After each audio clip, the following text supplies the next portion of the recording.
Hello बच्चों, आज आज आज हम लोग सोल्यूशन चैप्टर में सेकंड जो कॉलिगेटिव प्रॉपर्टी है दैट इज एलिवेशन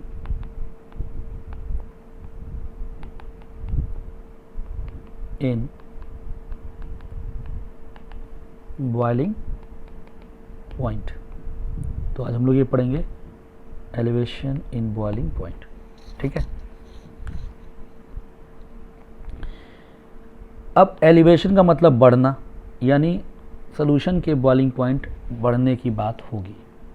तो इसको पहले हम सबसे पहले तो समझते हैं कि बॉइलिंग पॉइंट क्या होता है।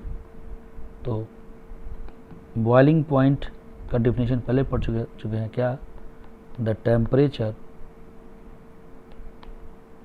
Eight which vapour pressure of liquid phase is equal to external pressure. तो उसी को क्या बोलते हैं, बॉइलिंग पॉइंट बोलते हैं। ठीक है ना। नॉर्मल बॉइलिंग पॉइंट क्या कहलाएगा, नॉर्मल बॉइलिंग पॉइंट यानी कि जो हम लोग अगर ऐसे लिखें कि vapour pressure is equal to what, external pressure of atmosphere. ठीक है। अब इसी चीज़ को नॉर्मल बॉइलिंग पॉइंट कब कह दिया जाएगा, कि जब वेपर प्रेशर है बराबर क्या हो जाए, जब एक्सटर्नल प्रेशर क्या 1 atm हो। जब वेपर प्रेशर 1 atm यानी 1 atm क्या है, that is external pressure of the atmosphere, अगर इसके बराबर हो जाए तो जनरली हम 1 atm लेकर चलते हैं। तो इसी का नाम हुआ नॉर्मल बॉइलिंग पॉइंट। जैसे 100 degree Celsius, this is the boiling point, that is the normal boiling point of water. ये वाटर का क्या बेटा, नॉर्मल बॉइलिंग पॉइंट। बात समझ में आ रही है ना। यानी कि इस वक्त वेपर प्रेशर जो है वो कितना है, 1 atm के बराबर है। ठीक है, एक तो ये चीज़ हो गई। और एक इसके बाद से एक इम्पॉर्टेंट चीज़, तो ये बॉइलिंग पॉइंट का डिफिनेशन समझ लिया हमने।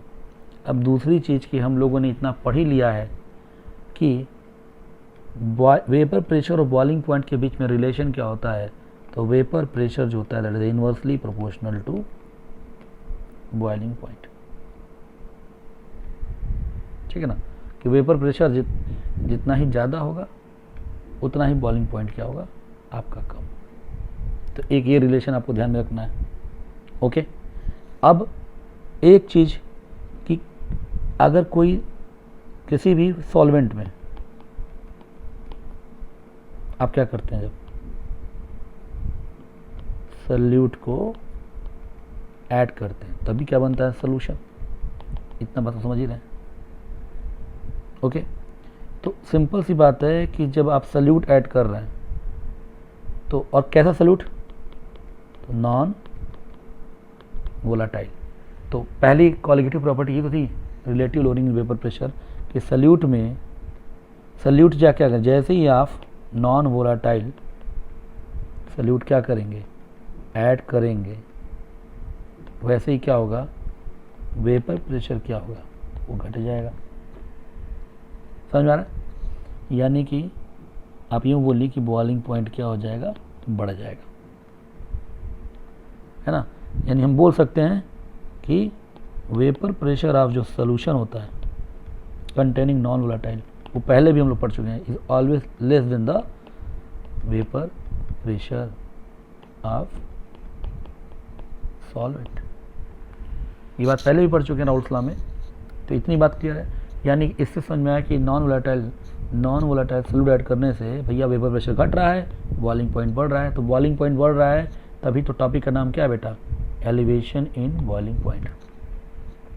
ओके। तो मोटी मोटी बात क्या निकल कर आई कि नॉन वोलाटाइल सॉल्यूट ऐड करने पर वेपर प्रेशर घटता है और बॉइलिंग पॉइंट बढ़ता है। तो बॉइलिंग पॉइंट का एलिवेशन एक क्या है,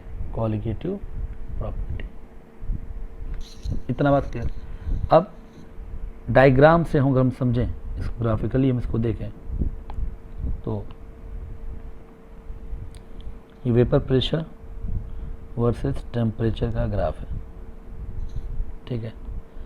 और आपने पढ़ी रखा है वेपर प्रेशर और टेम्परेचर के बीच में क्या रिलेशन होता है, तो vapour pressure is directly proportional to temperature, है ना। टेम्परेचर बढ़ाएंगे वेपर प्रेशर बढ़ेगा।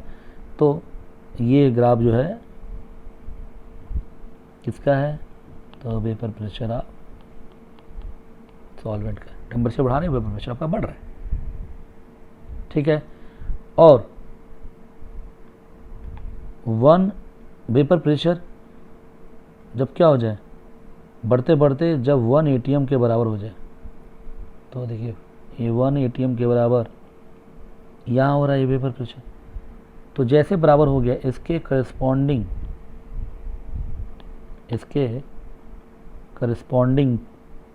ये जो टेम्परेचर है, इसी टेम्परेचर का नाम क्या है, मैं लिख रहा हूँ TB, it is the boiling point of solvent, है ना। ये डिफिनेशन ना कि वेपर प्रेशर और टेम्परेचर आपस में क्या हो जाए, वेपर प्रेशर और एक्सटर्नल प्रेशर, ये क्या है एक्सटर्नल प्रेशर, जब बराबर हो जाए इसको बोलेंगे बॉइलिंग पॉइंट।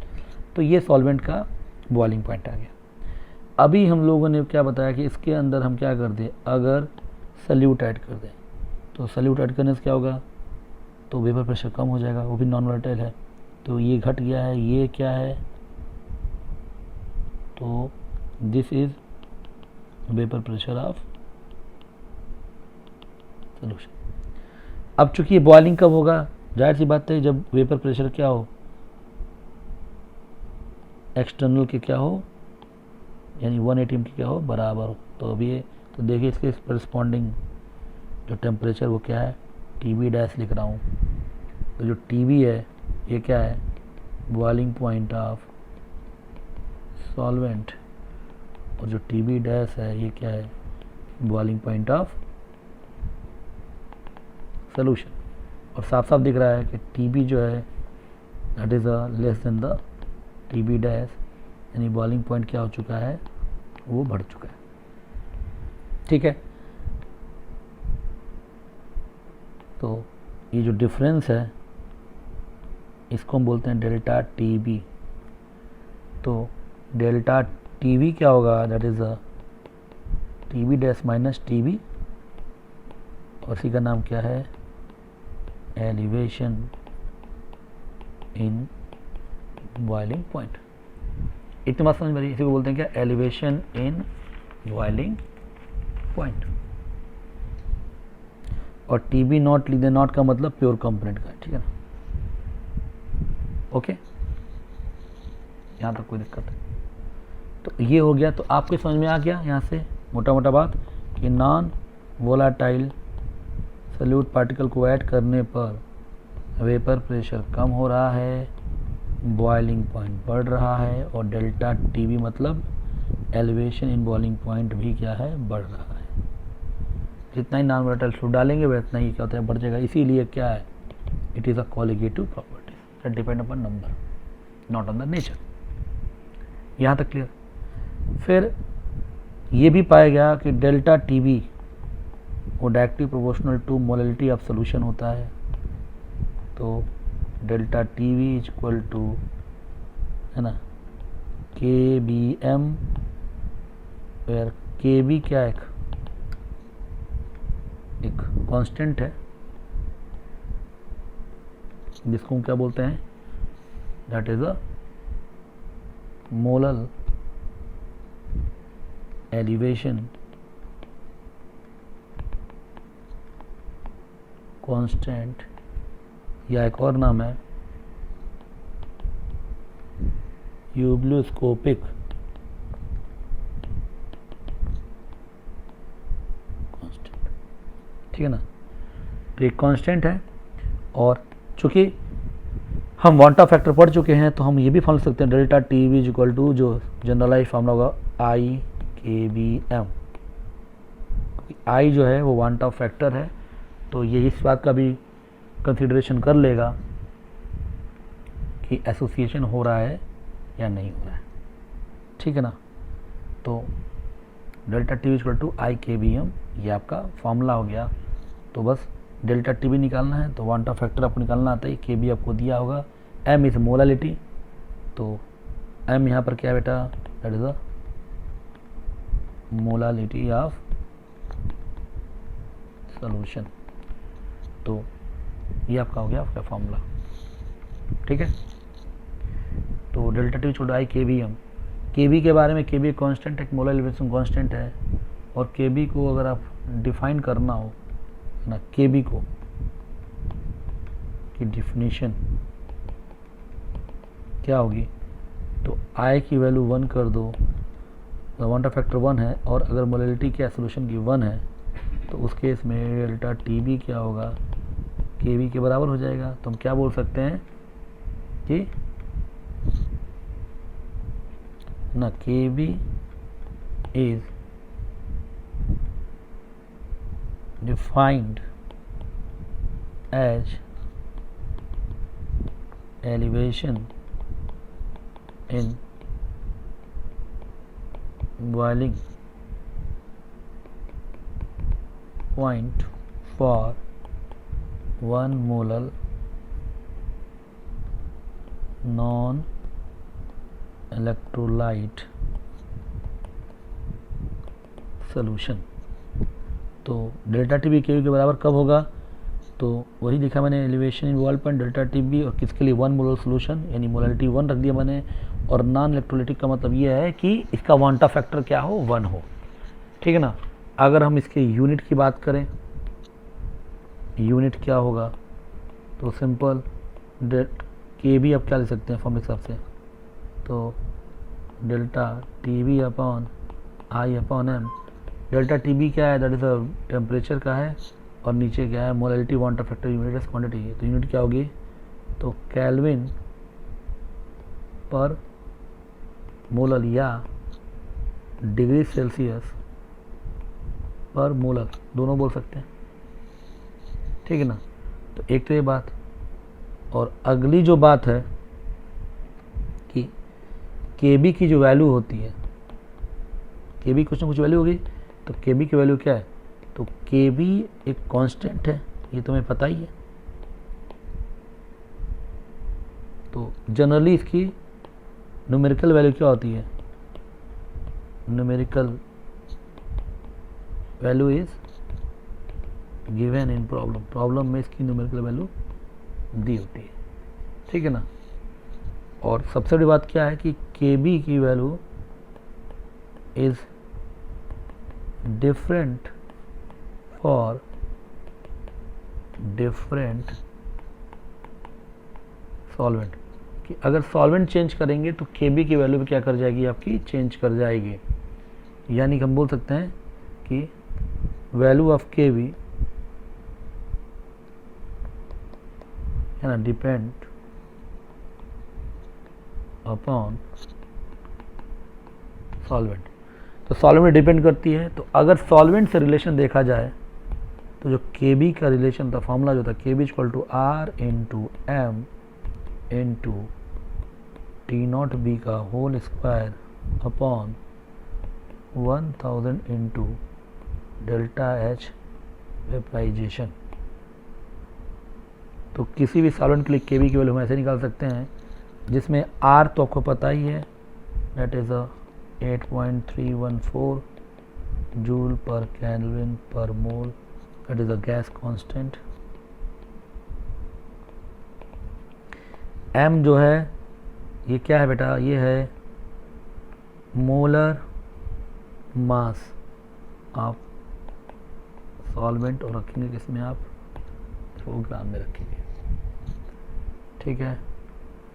और टी नॉट बी क्या है, that is a boiling point of solvent, जिसका हम के बी निकाल रहे हैं, ओके। यहाँ तक प्रिया, इसको किस में रखेंगे बेटा, ध्यान रखना केल्विन में रखेंगे, तो यूनिट बड़ा इंपॉर्टेंट है। और delta H vaporisation, this is what, enthalpy of vaporisation, ठीक है ना। इसको आप जूल में रखेंगे। तो एनर्जी ध्यान रखिएगा किस में किसको रखना है। ओके, तो ये आपका क्या है Kb। तो अगर R तो कांस्टेंट है, ये मोलर मास पता हो जाएगा, ये पता हो तो हम Kb क्या कर सकते हैं, किसी भी सॉल्वेंट का निकाल सकते हैं। कभी कभी ये फॉर्मूला, चूँकि delta H vaporisation is also equal to latent heat of vaporization into molar mass, इस फॉर्मूले को हम चाहें तो ऐसे भी लिख सकते हैं Kb is equal to R into T not b का square upon 1000 into latent heat of vaporization. ये दोनों सेम ही फॉर्मूला है। Okay, delta H vaporization upon molar mass को मैं लेटेंट हीट ऑफ वेपराइजेशन पर मैंने क्या कर दिया, बस लिख दिया है। तो यहाँ पर एक सिंपल सा एक फॉर्मूला, ये formula important, delta T equal to I K b M. और दूसरा जब के बी से रिलेटेड क्वेश्चन होगा तो ये फॉर्मूला कि K B is equal to R into M into boiling point का square upon 1000 into delta H vaporization. तो ये समझ में आ गया। तो सिंपल सा इतना ही कॉन्सेप्ट है कि इसमें एलिवेशन बॉइलिंग पॉइंट में, बॉइलिंग पॉइंट क्या होता है बता दिया, वेपर प्रेशर बॉइलिंग पॉइंट पर रिलेशन क्या होता है, किस तरीके से नॉन वोलेटाइल सॉल्यूट डालने पर बॉइलिंग पॉइंट क्या होता है, घटता जाता है। तो delta T b equal to I K b M, और बॉइलिंग पॉइंट जो के बी है that is the molar elevation constant that depend upon the solvent. If you change the solvent, the value of Kb will change, and the relation of Kb with the solvent is R into M into T naught B का square upon 1000 into delta H vaporization. Okay? अब इस पे कुछ questions कर लेते हैं हम लोग। जैसे कोई कुछ क्वेश्चन पूछे कि calculate Kb for water if latent heat of vaporization is 540 calorie पर ग्राम। ठीक है ना, तो ये अब पूछ रखा है। तो अब इसको सॉल्व करें तो Kb का फॉर्मूला क्या है बेटा, R into T not b का square upon 1000 into latent heat of vaporization. Latent heat के टर्म में ये है। अब रखते हैं आर किस में रखना है बेटा। अब चूंकि कैलोरी में दे रखा है तो सॉल्व करेंगे तो आर किस में लेंगे बेटा, तो 2 कैलोरी। टी नॉट भी इन वेपराइजेशन है तो बॉइलिंग पॉइंट वाटर का कितना होता है बेटा 100 डिग्री सेल्सियस, मतलब 373 केल्विन का स्क्वायर अपॉन 1000 इंटू कितना है, तो 540 कैलोरी पर ग्राम। तो रख देंगे 540। मैंने आर के लिए 2 क्यों ली, क्योंकि एनर्जी कैलोरी में दे रखी है तो आर भी मुझे कैलोरी में लेना पड़ेगा। अब इसको सॉल्व करेंगे, सॉल्व करने वाली वैल्यू आएगी 0.52 कैलोरी पर मोलर, या यही बोल सकते हैं 0.52। मोलर को क्या लिख सकते हैं, मोल पर केजी। तो मोल पर केजी लिखेंगे तो क्या आ जाएगा, केजी पर मोल। तो केबी को लोग आगे। इसी तरह से ये वाटर का है, और मैं तो आपको कहूँगा कि वाटर की केबी की वैल्यू आप लोग याद ही रखिएगा, ये वाटर ही मैक्सिमम सॉल्वेंट यूज करने वाले हैं। ठीक है, तो ये अब जैसे ये हो गया केबी का क्वेश्चन। अब इस तरह का कुछ क्वेश्चन दिया हो कि कैलकुलेट, है ना, boiling point of a solution which is obtained by dissolving 30 gram of urea in 500 gram of water। और Kb ऑफ वाटर आपको दे रखा है बेटा 0.52 केल्विन पर मोल, ये आपको दिया हुआ है। अब आपको इसको क्या करना है, सॉल्व करना है। तो बॉइलिंग पॉइंट निकालना है। तो फॉर्मूला हमारे पास क्या बेटा, तो तो delta TV elevation boiling point क्या होता है, IKBM। अब ग्लूकोज है, ध्यान दीजिएगा, तो ग्लूकोज के लिए क्या है, वांटा फैक्टर कितना होगा, वो 1 होगा क्योंकि नॉन इलेक्ट्रोलाइट है। ठीक है, मोल कैसे निकालेंगे, given mass 30, sorry not glucose, it is a urea. तो यूरिया के लिए भी वांटा फैक्टर 1 ही होता है, तो 30 बटा मोलर मास यूरिया कितना था 60, यानी 0.5 या 1/2, ये मोल हो गया। तो मोलरिटी क्या होगी, तो मोलरिटी होती है ना गिवन मास, गिवन मोल 0.5 अपॉन मोलर मास, तो 500 है, इनटू केजी में चेंज कर लोगे तो 10⁻³ तो मोलरिटी आ जाएगी 1। तो डेल्टा टीबी की वैल्यू क्या होगी, आई की वैल्यू 1 है, केबी 0.52, मोलरिटी 1 आ गई, आंसर क्या आएगा 0.52। तो बेटा ये क्या है, this delta TB, it is not boiling point, ये क्या है, this is your elevation in boiling point. But आपसे क्या पूछा है, बॉइलिंग पॉइंट, तो डेल्टा टीबी क्या होगा, इक्वल टू क्या होता है, टीबी माइनस T0 भी हीट होता है। तो व्हाट इज द टीबी, तो डेल्टा टीबी प्लस T0, यानी कि क्या होगा, ये टीबी क्या है, दैट इज अ नया बॉइलिंग पॉइंट सोल्यूशन का। तो T0 भी कितना है बेटा 0.5, तो वो बॉइलिंग पॉइंट ऑफ वाटर कितना होता है, तो 100 डिग्री सेल्सियस, तो उत्तर क्या हुआ 100.52 डिग्री सेल्सियस। ये सिंपल, वाटर का बॉइलिंग पॉइंट 100 है और अगर आपने डाला है बॉइलिंग पॉइंट बढ़ना ही है तो कितना एलिवेशन होता है 0.52, सीधे क्या बोलिए 100.52। बात समझ में आ रही है। तो अगर आपसे पूछता what is elevation boiling point, सिर्फ ये क्वेश्चन था तो आंसर क्या था 0.52, बट वो पूछा है what is the boiling point, तो वो क्या होगा बेटा 100.52 डिग्री सेल्सियस। कहीं कोई दिक्कत है तो बताइए।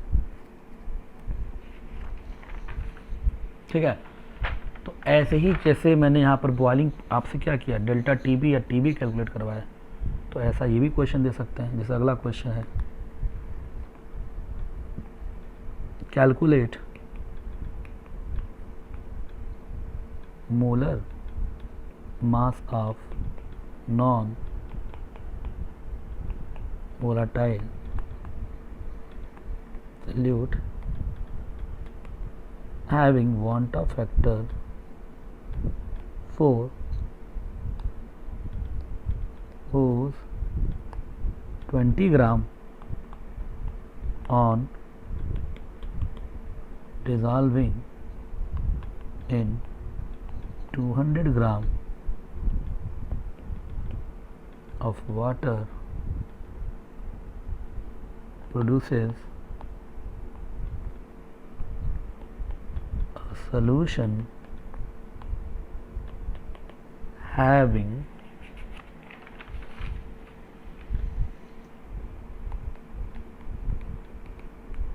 boiling point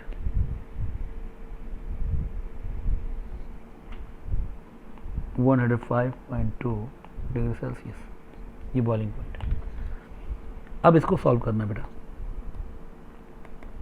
तो मोलर मास निकालना है एक ऐसा नॉन वोलेटाइल सॉल्यूट है जिसका वांटा फैक्टर 4 है, जिसका 20 ग्राम लिया गया है।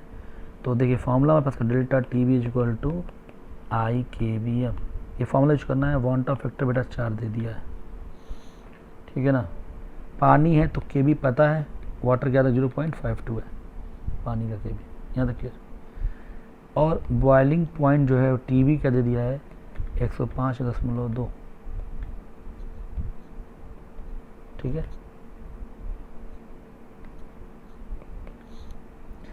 तो डेल्टा टीबी क्या होगा, तो बॉइलिंग पॉइंट से घटा पानी का 100 ही होता है, तो 5.2 डिग्री सेल्सियस। तो डेल्टा टीबी आपको पता चल गया, केबी पता है, आई पता है। और आपसे पूछ रहा है मोलर मास, तो अब फॉर्मूला क्या है, तो delta TB equal to IKBM।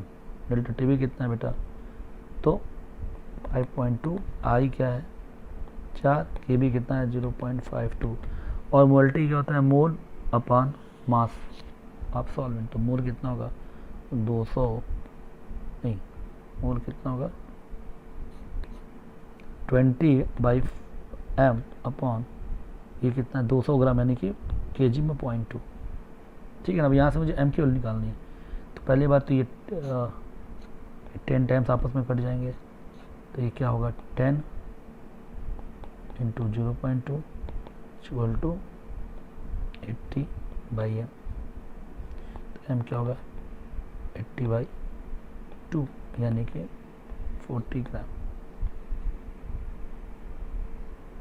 देख लीजिए, कैलकुलेशन कर दीजिएगा।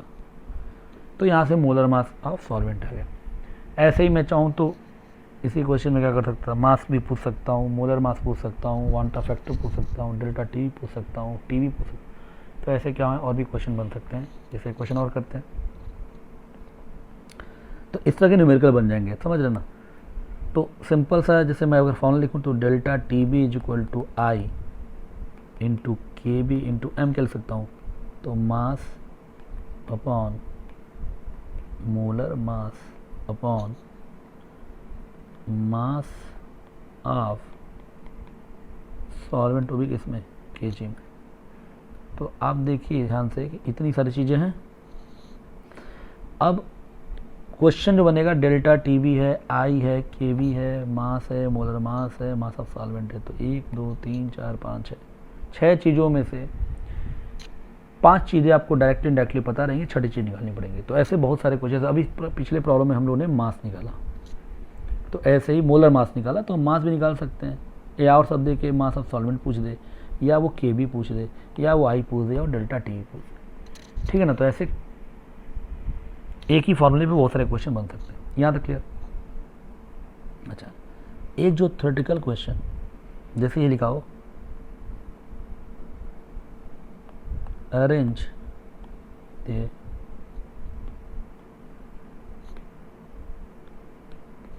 फिर से arrange the following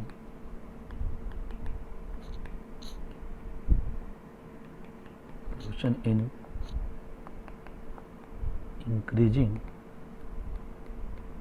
order of boiling point। ये सोल्यूशन 1 है। 0.1 molar NaOH, 0.1 molar urea, 0.01 molar glucose, 0.1 molar calcium chloride. तो ये आपको दे रखा है, ठीक है ना। तो और एक बात ध्यान रखिएगा कि प्रॉब्लम करते कि मोलैलिटी और मोलैरिटी यहाँ पे हम लोग लगभग सेम मान के चलते हैं। अब हमने क्या पढ़ा था कि delta T b equal to I K b M, यही तो फॉर्मूला था। तो के बी तो कांस्टेंट है, यानी delta T V is directly proportional to I into M, या बॉइलिंग पॉइंट भी directly proportional to I into M. यानी कि आई मतलब वांटा फैक्टर, आई एम मतलब वो दोनों करना है। तो अब ऐसे देखिए, इसका आई भी और एम भी। आई कितना है इसका 2, इसका 1, इसका 1, इसका 3, वांटा फैक्टर इसमें 2 निकलेगा। यूरिया डिसोसिएट नहीं होता, यूरिया ग्लूकोज डिसोसिएट नहीं होता है, और कैल्शियम क्लोराइड में 3 आए तो 3। और मोलारिटी जो दे रखा है 0.1 मोलर, ये भी 0.1, 0.01 मोलर और 0.1 मोलर। तो इन दोनों का अगर मल्टीप्लिकेशन हमको चाहिए तो वो इसका क्या होगा 0.2, ये 0.1, 0.01, 0.3। तो सबसे ज़्यादा कौन होगा, सबसे कम है 0.01 यानी कि थर्ड सबसे कम, उससे ज़्यादा सेकेंड, उससे ज़्यादा 1 और उससे ज़्यादा थर्ड, उससे ज़्यादा फोर्थ, सॉरी।